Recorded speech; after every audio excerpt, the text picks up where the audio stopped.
Hello everyone, and welcome to part 3. Today, we'll be discussing reverb, compression, and basic sidechaining techniques. Starting with reverb, what is it? Reverb is a simulation of sound reflecting in a physical space. Its primary function in the context of a mix is to give a sense of depth, and to give the listener an idea of the distance relationship between themselves and the performer or performers. In the context of a mix with multiple active reverbs, a single glue reverb is often used to help bring in a sense of overall cohesion to the space. In our template, we've set up 2 reverbs on our effects tracks, or aux tracks depending on your DAW's terminology, and routed them to our instrument group or bus tracks via the sends. This is both to preserve CPU resources and give us a greater sense of overall cohesion within the mix's sense of space and depth. Before we get to actually adjusting our reverbs, there are 2 important pieces of information I want you to know. One is that the displayed reverb time is not a literal number for the amount of time you'll be able to hear the reverb. It's a representation of the time it takes for the reverb signal to decay by 60 decibels, which is why you stop hearing the reverb despite still seeing the signal decaying on the meters. Take a look.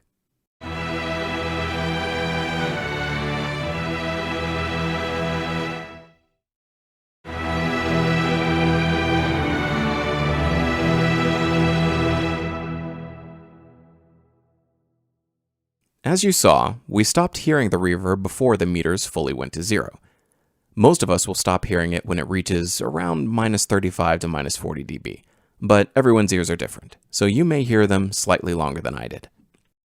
The second important thing to know about reverb is that once you set and route it to your groups or instrument tracks, it is going to be permanently active unless you turn it off via some form of automation. Because of this, the reverb tail you set will bleed over the instruments as they play, especially during fast sections, which can make the mix sound washed and incoherent if the reverb is too long or too prominent in the mix. Thankfully, this is easy to manage. So, it's time to get to work.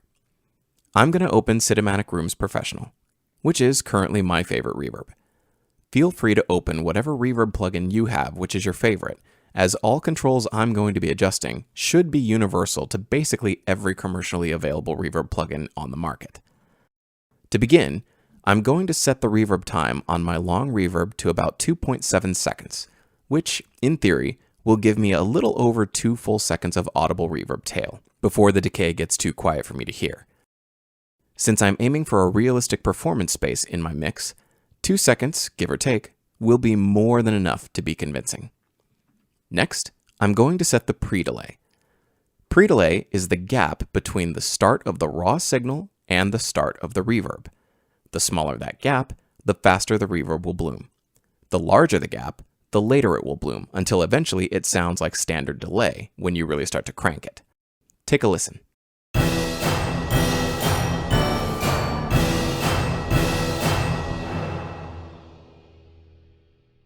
For the sake of clarity of the original signal, I'm going to set the pre-delay to about 30 milliseconds.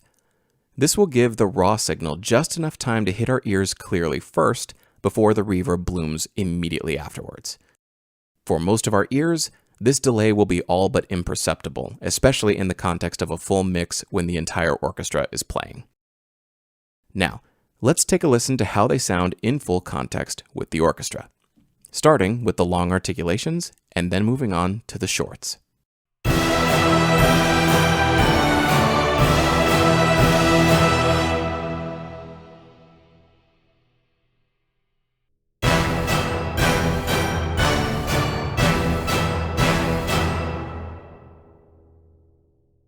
That already sounds pretty good to me.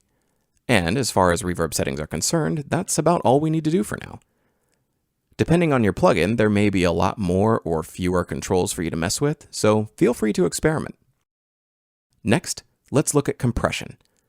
At its most basic, compression limits the dynamic range of your mix by closing the gap between your loudest and quietest audio signals. This is important to know, as it can, if overused, make the mix sound flat, or worse, totally lifeless. When the quietest moments have a near equal perceived volume as the loudest parts, you know you have a problem. As has been said in previous videos, less is often more, and in the case of compression, this absolutely holds true. Let's open our compressor plugins and take a look at the controls. The first thing to look at is going to be the threshold. This control tells the compressor to listen to the incoming audio signal and attenuate, or lower the volume, of anything equal to or louder than this number. So, if we set the threshold to -10 dB, anything below -10 dB will remain unaffected, while everything above will be attenuated by the ratio. Speaking of the ratio, it's exactly what its name implies. It's the rate of attenuation provided to the signal once it rises above that threshold. A ratio of 2 to 1 means that for every 2 decibels over the threshold, only 1 decibel will actually come through. In other words, it attenuates the signal's volume by half. A ratio of 3 to 1 means that for every 3 decibels over the threshold, only 1 comes through, so on and so forth. The knee is whether the compression hits immediately or has a bit of a gentle curve and comes in gradually. With the knee set to 0, you can see it's an instant change with a hard corner on the display. This is known, appropriately enough, as a hard knee. As I adjust the knee's level, you can see that change of direction starting to curve and becoming smoother, which is known as a soft knee. Because we're working in an orchestral context, I don't want to affect the sound so much as provide it with a bit of gentle TLC for volume management. I'm going to leave the knee at 0 and keep the ratio at 2 to 1. Now, when it comes to actually setting my threshold, this requires a very ears-first approach, as arbitrarily setting a number to it often is not going to achieve your desired result. I'm going to focus on my long articulations for this adjustment, as they naturally produce a louder average volume than the short articulations do. To ensure the integrity of these changes, I'm going to adjust the mod and expression values of each MIDI region to their maximum, or 127, as well as increase MIDI note velocities for things like percussion up to their maximum of 127. The goal is to apply gentle gain reduction to the loudest parts of the cue. This way, we won't end up crushing the mix when everything is playing at a lower or more average volume level. So, I'm going to let it loop while we make our adjustment. And I want you to watch, and more importantly, I want you to listen to how the signal is being affected by the changes I make to the threshold.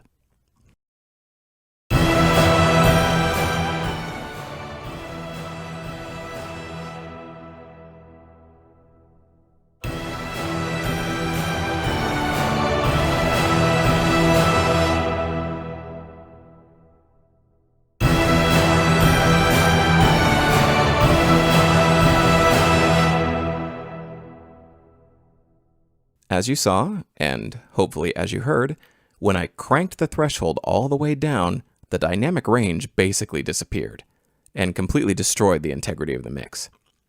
This is what I warned about earlier when I said the mix can sound flat or lifeless if we overuse compression. One of the most important elements of music is its expressivity and ability to transition from loud to soft and back again. When we remove that dynamism, we lose a fundamental part of what makes music so emotionally resonant, regardless of genre, style, or time period. To avoid that, I focused on adjusting the threshold until the loudest section of the cue just barely activated the gain reduction, to around -1 or 2 dB. This way I know that when the orchestra is playing at its loudest, I am not in danger of peaking the signal. One last thing to know about compression is makeup gain. If makeup gain is active and set to auto in the plugin, like it is on mine, it will automatically provide an overall gain boost according to the average amount of gain reduction. If the amount of gain reduction has a lot of large jumps in it, this can cause a bit of a pumping effect, which may or may not be what you want in your final mix. So be cautious with its use. If gain reduction is off, the only thing that will happen is the loudest parts get reduced in volume, while everything else basically remains unaffected below the threshold. Thus, the overall mix will get a little bit quieter. So if you want to bring the overall volume of the mix back up, there are many ways you can go about it. You could increase the instrument volume faders, which I don't recommend. You can raise the group track volume. You can apply an extra gain knob, or if it's naturally available in Cubase as part of the channel mixer, you can apply gain here. Or you can apply a plugin like a maximizer to your groups or to your stereo output to help compensate for that gain reduction applied by the compressor. For this reason, I always recommend keeping automatic makeup gain active if your compressor supports it.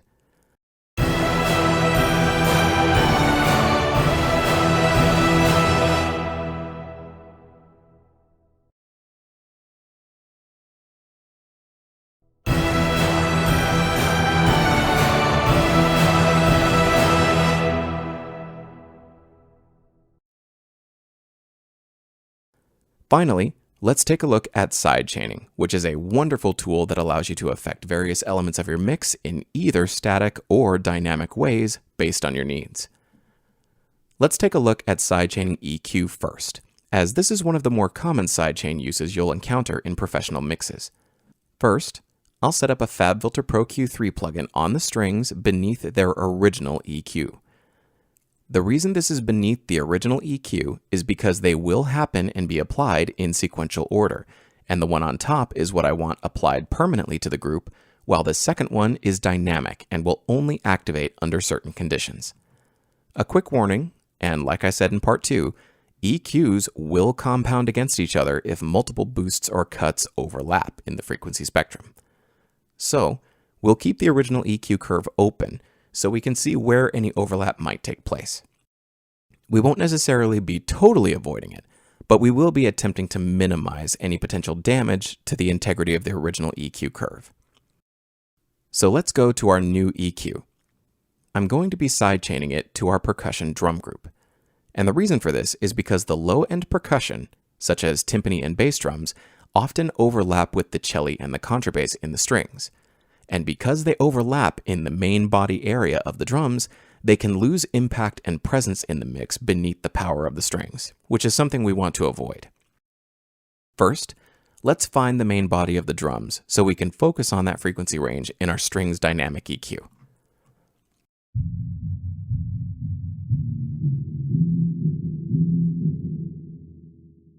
Right about there is what we're going to be trying to preserve and give a little bit of extra presence to. So, let's look at the same frequency for our sidechained EQ. I'll create a dynamic bell curve by lowering the volume of this slider around the perimeter of the central knob in FabFilter Pro Q3. Your EQ may or may not have this capability, but if it doesn't, simply dragging the bell curve down like so will still apply the same effect as long as the plugin is sidechain capable.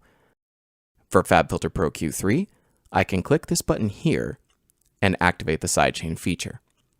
I'll select the drums group and set it to pre-fader, so it will make these adjustments regardless of any changes made to the volume slider on the strings group.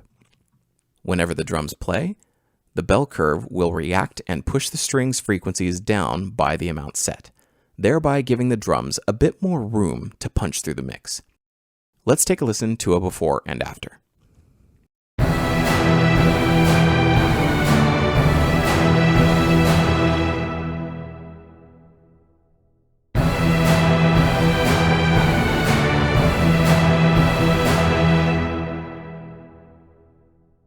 It's a subtle difference, but an important one. If you listen really closely, you can hear that the drums have a little bit less presence in the overall mix when the EQ is bypassed. With it active, they're a tiny bit more prominent, and this extra bit of prominence does make a difference in the final result. Now, let's look at sidechain compression. I tend to do this mostly on reverbs, so that it acts as a sort of ducker, and lowers the volume of the reverb while the instruments are playing. This can reduce or sometimes even completely eliminate the effect that reverbs tend to have of making the instruments bleed over themselves, which muddies the transitions between notes, and especially during fast passages, sometimes completely eliminates clarity. Let's go to our long reverb track and activate its built-in compressor in Cubase. If your DAW doesn't have built-in features like this one on the track, inserting a compression plugin with sidechain capability will still do the trick. I'll activate the sidechain option here and Alt-click to show the sidechain menu.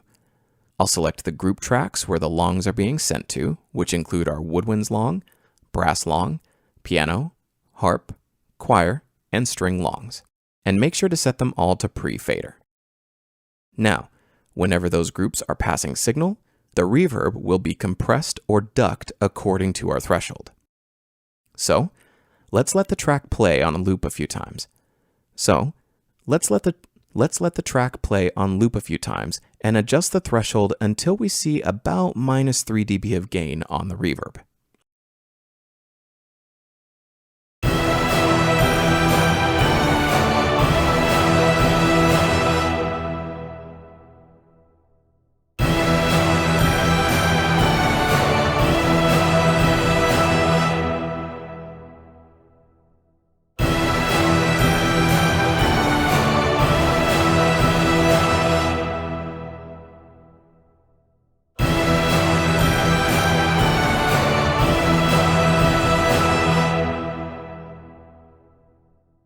That's actually sounding pretty good already.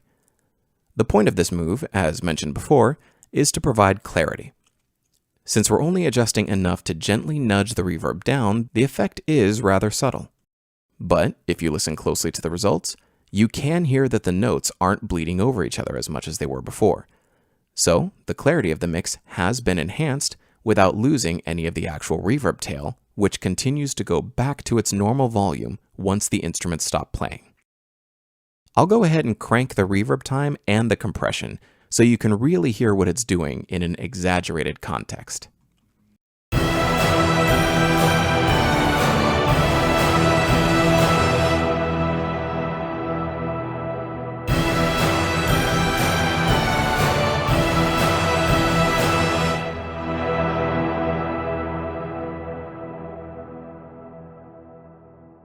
As you heard, the more I adjusted the threshold and added gain reduction, the quieter the exaggerated reverb became until the instrument stopped playing. This is what we're doing with our prior adjustments as well, but on a much more subtle scale. We don't want to ruin the reverb so much as just tame it, much like how we focused on taming muddy or rumble zones in the EQ from part 2. That said, we've now reached the end of this video. I hope you've enjoyed this lesson on reverb, compression, and basic sidechaining.